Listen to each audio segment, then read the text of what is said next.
Friends, এখন আছি দীঘাতে। তো এই ভিডিওটা করার একটাই উদ্দেশ্য, তোমাদেরকে কিছু ইনফরমেশন দিতে চাই।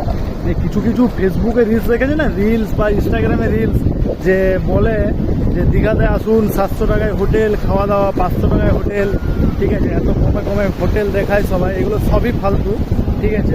মানে ভিডিওতে একরকম, এখানে এলে একরকম, ঠিক আছে। মানে কাস্টমারদের সাথে মানে এত মানে বাজেভাবে চিটিং করছে এরা, এখানে মানে ধারণা করা যাবে না, ঠিক আছে। মানে রিলসে যেগুলো দেখেন, ঠিক আছে, সেগুলো তো পুরোপুরি ভুলেই যান। মানে কোনো 700 টাকায়, 800 টাকায়, 1000-1200 টাকায় কোনো মানে হোটেল ভালো রুম পাবেন না, খাওয়া দাওয়া ওগুলো সব কিছু ফালতু। মানে ভিডিওতে একরকম, এখানে এলে একরকম, ঠিক আছে। পুরোপুরি এটা স্ক্যাম চলছে দীঘাতে, ঠিক আছে। মানে একদম বাজেভাবে স্ক্যাম চলছে, ঠিক আছে। তো অতএব যদি কেউ আসার থাকে, ওরকম ভিডিও দেখে কেউ আসবেন না, ঠিক আছে। মানে অনলাইন বুকিং করুন, কথা বলুন হোটেলওয়ালাদের সাথে, ঠিক আছে। রুম দেখুন, রিভিউ দেখুন, এইভাবে আসুন, ঠিক আছে। ওই ভিডিও দেখে কেউ মানে ওই 700 টাকায় 800 টাকায় রুম ওইরকমভাবে কেউ ওইসব ভিডিও দেখে কেউ আসবেন, ঠিক আছে। মানে ভিডিওটা এদের জন্যই করা, ঠিক আছে। আরেকটাই মানে কথা বলার ছিল, ওটাই ভিডিওটা বলছি না, নেক্সট ভিডিওতে বলছি।